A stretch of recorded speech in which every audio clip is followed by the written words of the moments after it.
The silver bracelet catches the sunlight like a beacon. Aduni Bakare freezes in the back seat of her Mercedes as Lagos traffic crawls past Ojuelegba Junction. Her driver drums fingers on the steering wheel, muttering about go slow, but she's not listening anymore.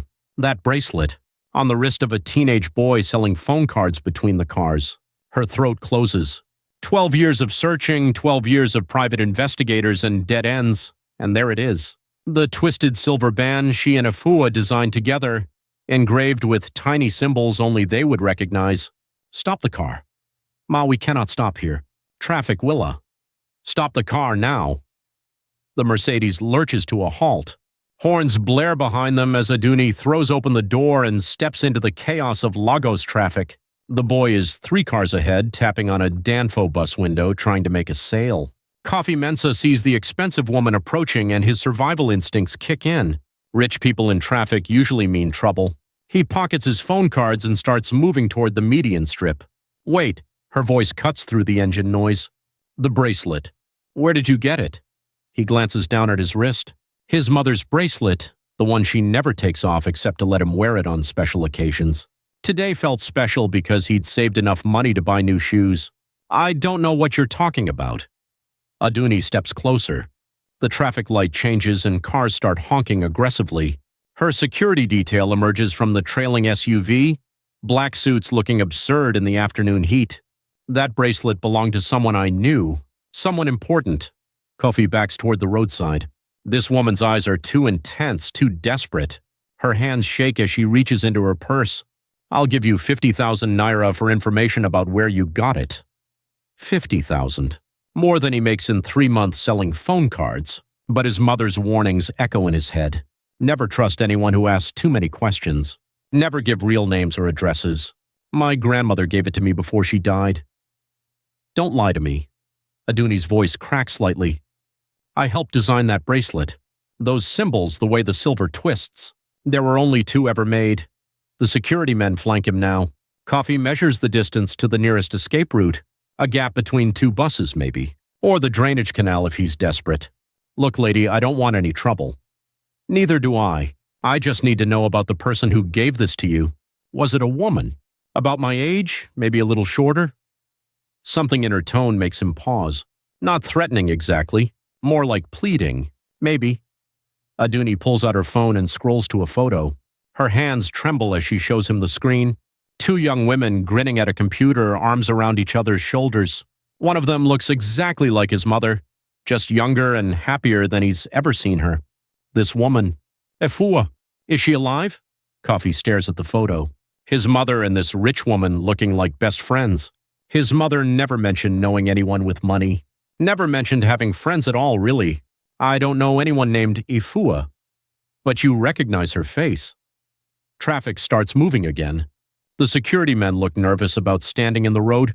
Aduni doesn't seem to notice the chaos around them. Maybe I've seen her around the neighborhood. Which neighborhood? Too many questions. Coffee starts backing away again, but one of the security men moves to block his path. I'm not trying to hurt anyone, Aduni says quickly. I've been looking for my friend for 12 years. We had a misunderstanding. I just want to talk to her. Misunderstanding? We were business partners. We built something together, something important. Then one day she disappeared and I never knew why. Coffee studies her face. The desperation looks genuine. But his mother taught him that rich people are good at looking genuine when they want something. If I knew this person hypothetically, what would you want me to tell her? That I'm sorry. That I never meant for things to end the way they did. That I miss her. She reaches into her purse again and pulls out a thick envelope. There's 100,000 naira here, just for delivering a message. Tell her Aduni wants to meet. Somewhere public, somewhere safe. Just to talk. Coffee looks at the envelope. More money than his family has seen in years. Enough to move out of their 1-room apartment. Maybe even buy his mother something nice for once. And if she doesn't want to meet, then keep the money anyway. But please, just ask her. He takes the envelope, feeling its weight. His mother will be furious when she finds out he talked to a stranger. But she'll be even more furious when she learns who the stranger was. I'll see what I can do. Aduni's face transforms with relief. For a moment she looks younger, more like the woman in the photo. Thank you. My number's written on the envelope. Call me tomorrow. Kofi nods and melts back into the crowd of street vendors. He doesn't look back, but he can feel her watching him until he disappears behind a Molue bus. 3 blocks away, he finally stops running and opens the envelope. The money is real. But underneath the bills is something else. A business card with Aduni's photo and a title that makes his blood freeze. CEO and founder, Payflow Financial Services. His mother cleans the Payflow building every Tuesday night. She spent 12 years scrubbing toilets in the empire her former best friend built without her. And now that former best friend wants a reunion. 12 years ago, Afua Asante discovered the missing money on a Tuesday morning that changed everything. She'd arrived early at their cramped office above a pharmacy in Acacia, carrying jollof rice for breakfast and printouts of their latest user growth numbers. Payflow was finally taking off. Mobile payments were exploding across Nigeria, and their platform was processing thousands of transactions daily. The charity foundation numbers didn't match. Afua stared at her laptop screen, clicking through bank statements for their education initiative. Money kept disappearing in small chunks. 5,000 here, 10,000 there. Always just under the threshold that would trigger automatic alerts. Aduni, can you explain these transfers? Aduni looked up from her desk, coffee mug frozen halfway to her lips. The same Blue Mountain coffee she insisted on buying even when they were eating noodles for dinner. Which transfers? The foundation account. Money's been moving to our operational budget without board approval. Those are emergency loans. I was going to pay them back. Loans?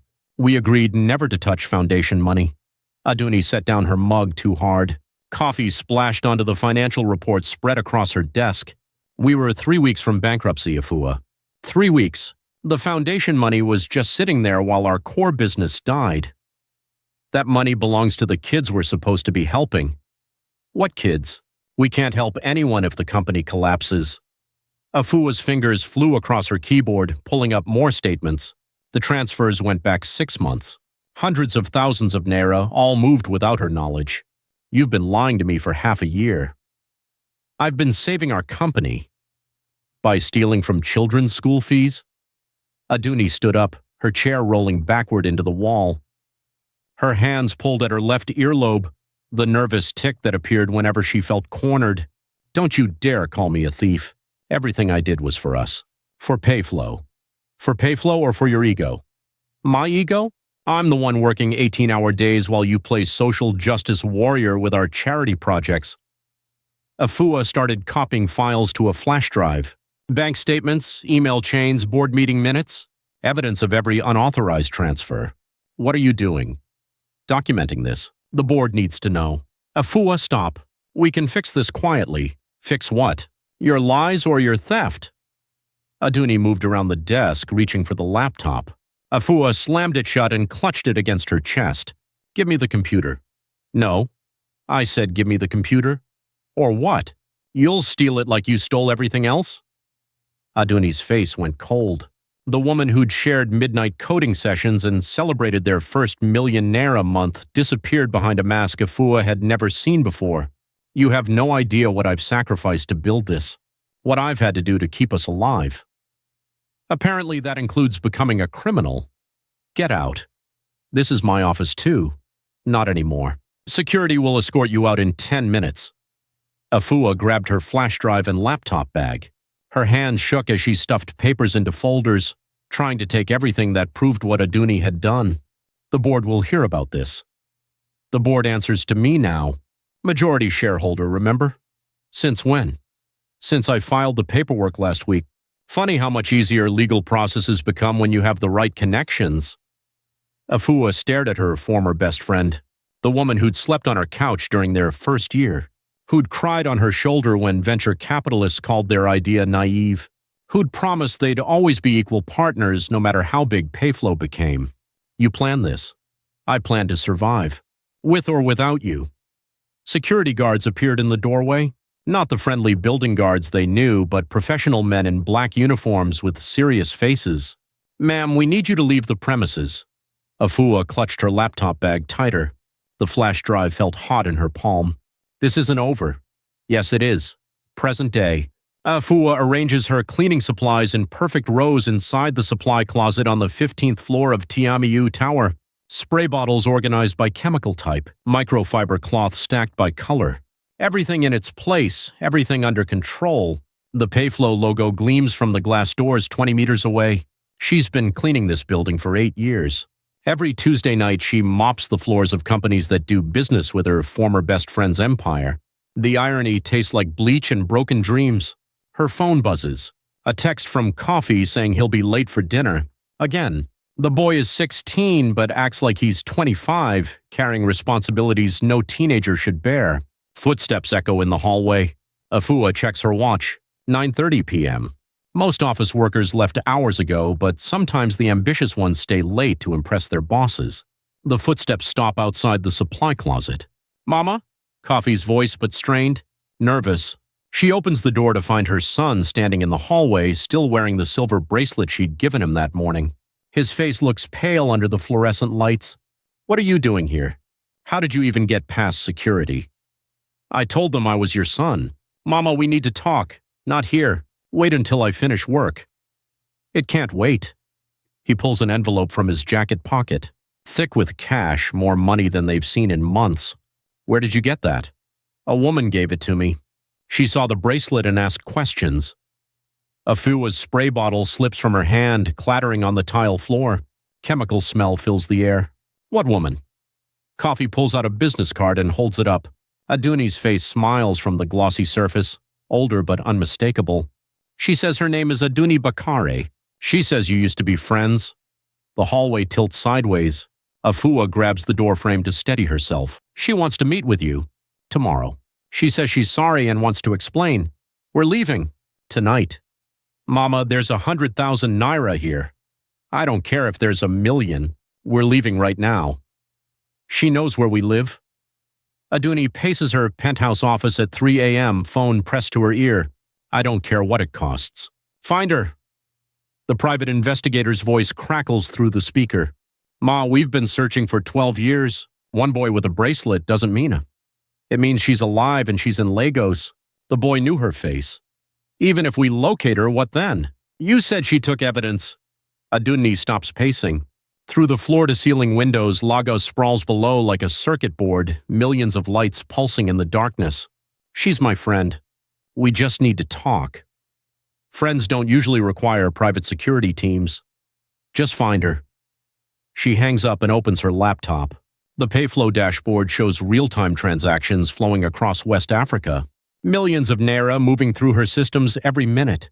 All of it built on the foundation she and Afua created together. Her phone buzzes with a text from her head of security. Teams deployed to Acacia, Surulere, and Yaba, checking internet cafes and phone card vendor networks. Aduni types back, "No violence. I just want to talk to her." But her hands shake as she sends the message. Across the city, Afua stuffs clothes into a worn duffel bag. Their one-room apartment in Mushin feels smaller than usual, walls closing in with each item she packs. "We can't keep running forever," Coffee says from the doorway. "Watch me." "Mama, I'm tired." Afua's hands freeze on a folded shirt. Her son looks exhausted, older than his 16 years.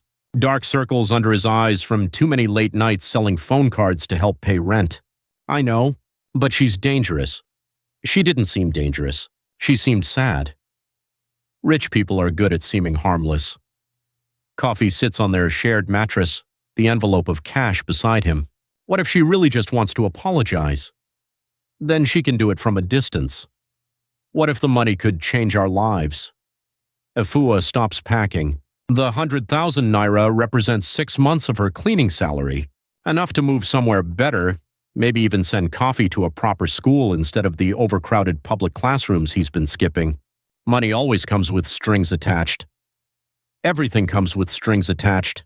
At least this way we choose which strings. A car engine rumbles outside their window, then another. Afua peers through the curtain and sees black SUVs parked at both ends of their narrow street. Too late.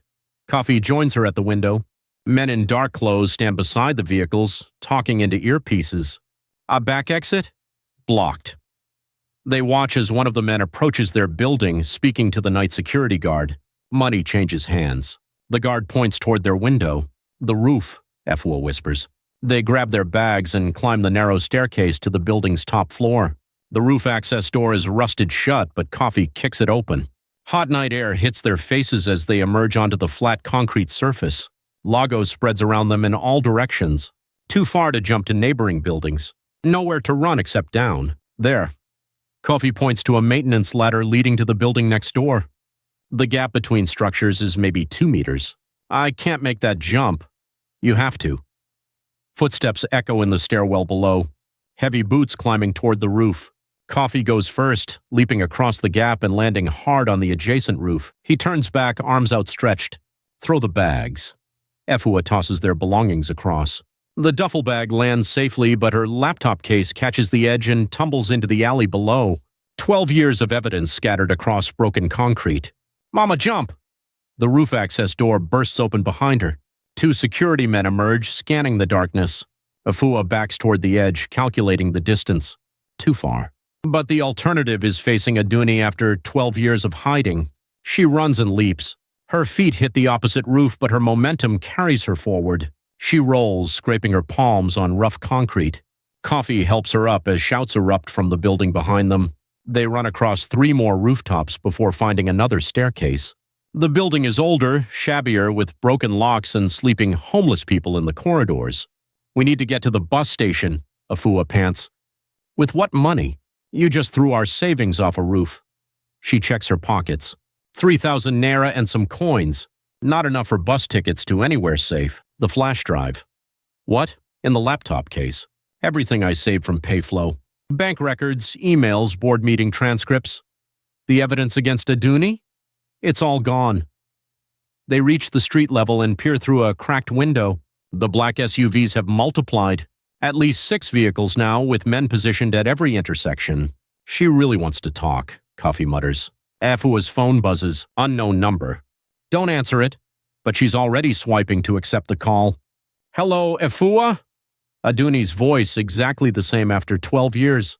Confident, controlled, with that slight Lagos accent she never quite lost despite all her international business training. I know you're listening.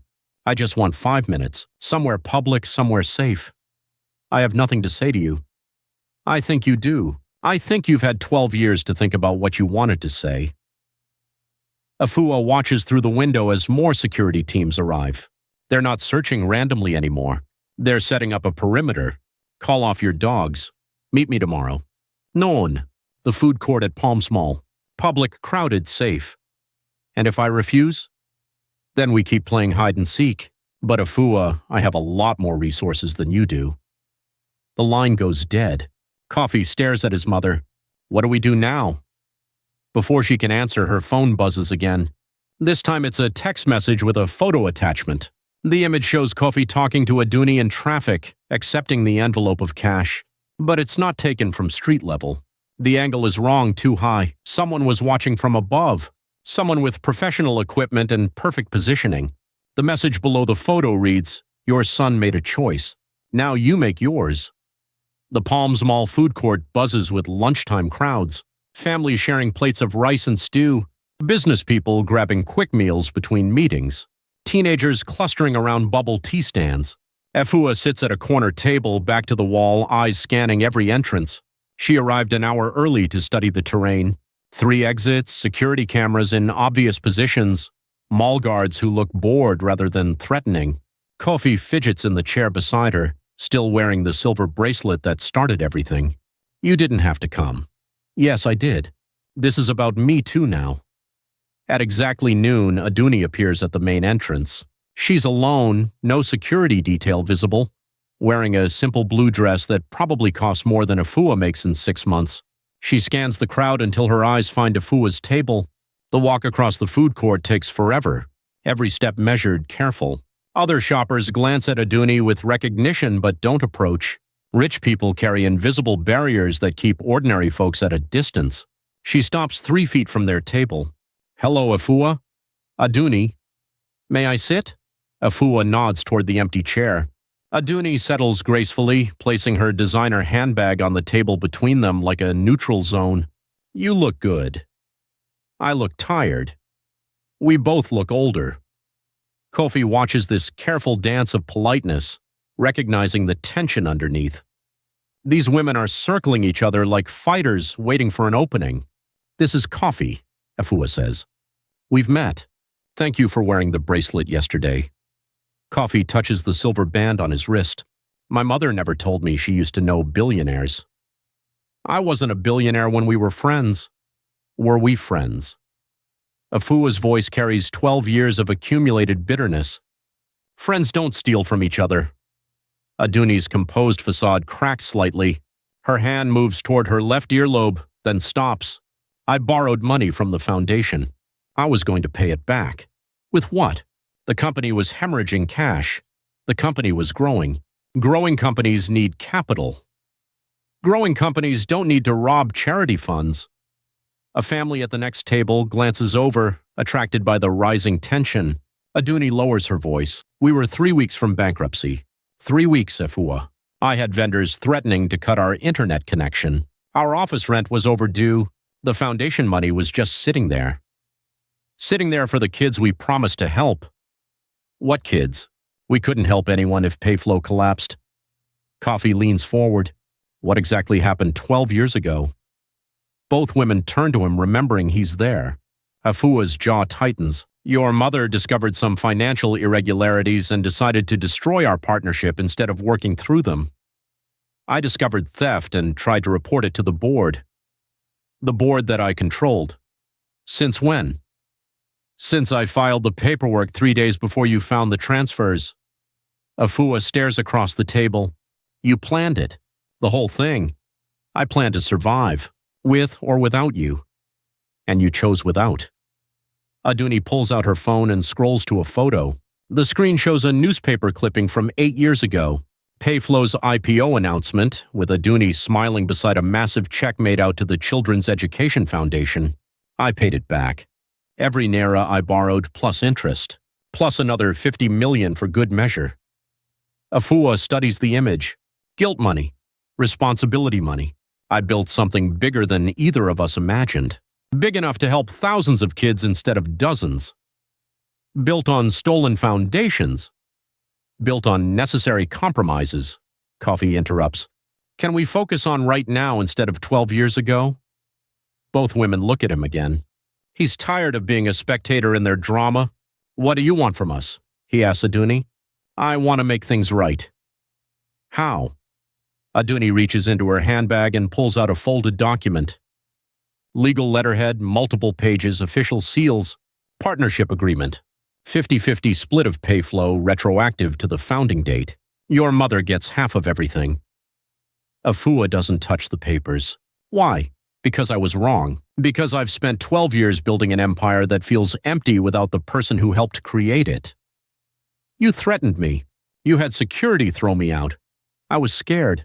Scared of losing everything we'd worked for. So you made sure I lost everything instead.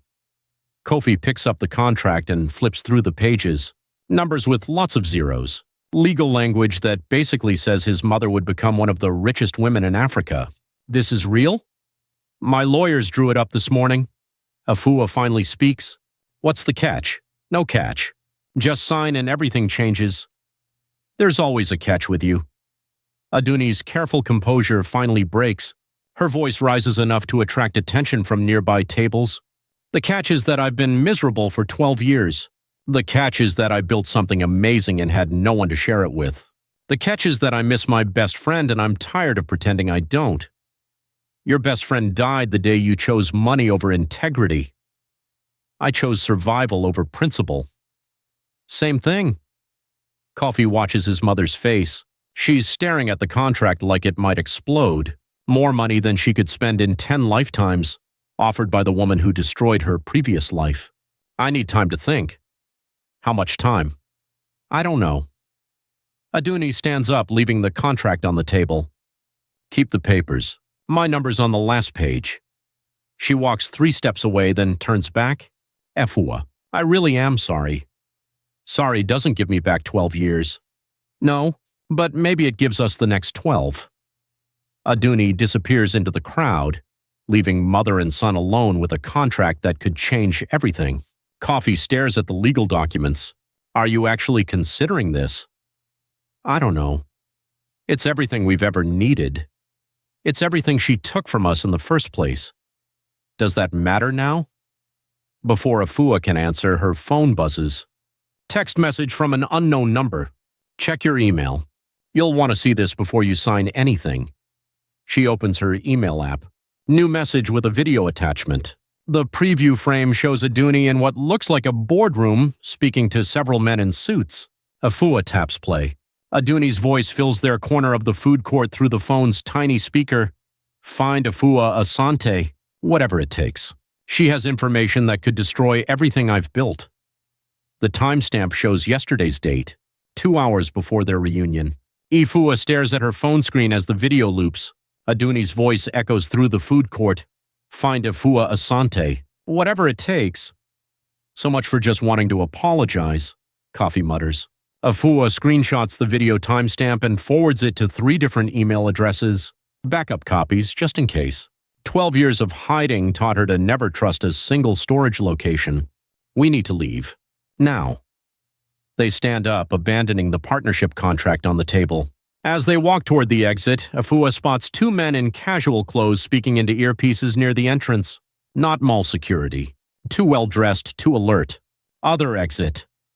They pivot toward the service corridor behind the restaurants. The hallway smells like grease and cleaning chemicals.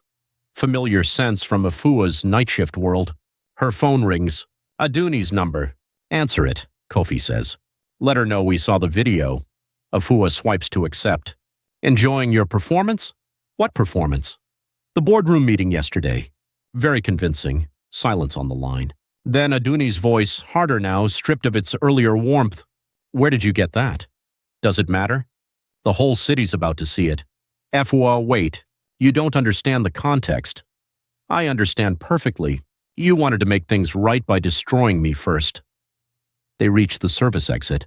Coffee pushes the door open and peers into the parking garage.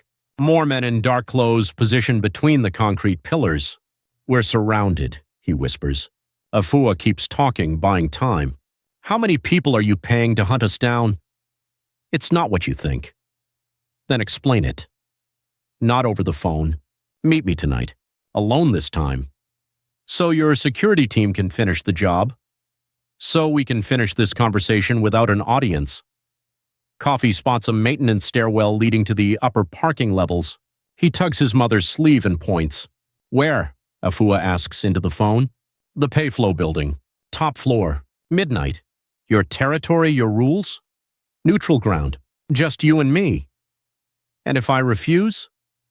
Then tomorrow morning, every news outlet in Lagos gets a story about how my former business partner has been stalking me for 12 years, demanding money. Afua stops walking. You wouldn't. I have security footage of you cleaning my building, photos of your son taking my money, a very compelling narrative about obsession and extortion. That's not what happened. That's what it will look like. They reach the upper parking level. Fewer cars, fewer hiding spots. Coffee leads them toward a section under construction, with scaffolding and plastic sheeting blocking the view from below. Midnight, Afua says, but I'm bringing backup. No backup, just us. Then no deal. Another pause. When Aduni speaks again, her voice carries a note Afua hasn't heard in 12 years. Genuine fear. There are things you don't know. Things that happened after you left. Like what? Not over the phone. Midnight, Afua. Please, the line goes dead. Coffee finds a gap in the construction barriers where they can hide while planning their next move. The plastic sheeting flutters in the evening breeze, creating shifting shadows. You're not actually going, are you? I don't have a choice. There's always a choice. Afua checks her phone. The video has already been viewed 37 times since she uploaded it to social media. Comments are starting to appear. People recognizing Aduni's voice, asking questions about Payflow's business practices. She's scared, Afua says. Really scared. That's new. Scared people do desperate things. Exactly. Which means she might finally tell the truth. Or she might kill you. Afua looks at her son, 16 years old and already thinking like someone who's spent his life running from powerful enemies. I'm tired of hiding, Coffee. Tired of cleaning toilets in buildings I used to own. Tired of watching you sell phone cards in traffic because I was too proud to fight for what was mine. This isn't about pride anymore. It's about survival. Same thing. She pulls up her contacts and scrolls to a number she hasn't called in 3 years. Ya OC, investigative journalist for The Guardian. Someone who's made a career of exposing corporate corruption. Ya, it's Afua. I have a story for you. 20 minutes later, they meet Ya at a roadside suya stand in Ikeja. He's older now, graying at the temples, but his eyes still hold the sharp intelligence that made him Lagos's most feared business reporter. Efwa Asante, thought you were dead. Close enough. She shows him the video on her phone. His eyebrows rise as he recognizes Aduni's voice. Payflow's been untouchable for years. Too many government connections, too much legitimate business mixed with the questionable stuff. This is your chance to touch them. What do you want in return? Insurance. If something happens to me tonight, this story goes public. What's happening tonight? I'm meeting my former business partner. The woman in the video. The same. Ya pockets his phone after copying the video file. You know this could destroy more than just her. Payflow employs thousands of people. Their mobile payment system handles millions of transactions daily. Maybe it's time for someone else to handle those transactions. And maybe it's time for you to stop fighting 12-year-old battles. Afua stands up from the plastic chair. Some battles don't end until someone wins. Or until everyone loses. She leaves Ya at the suya stand and walks back to where coffee waits beside a Danfo bus. The evening rush hour is building, traffic thickening as Lagos prepares for another chaotic night. The journalist will publish if I don't check in by morning. And if Aduni calls your bluff, then we find out how much she's willing to lose to keep her secrets. Coffee touches the silver bracelet on his wrist, the symbol of a friendship that died 12 years ago, now the key to either redemption or destruction. I'm coming with you. No. Yes. This started because of me. It ends with me too. Before Afua can argue, her phone buzzes with a new message. Not from Aduni this time. From an unknown number with a single line of text that makes her blood freeze. Your journalist friend just had a very unfortunate accident.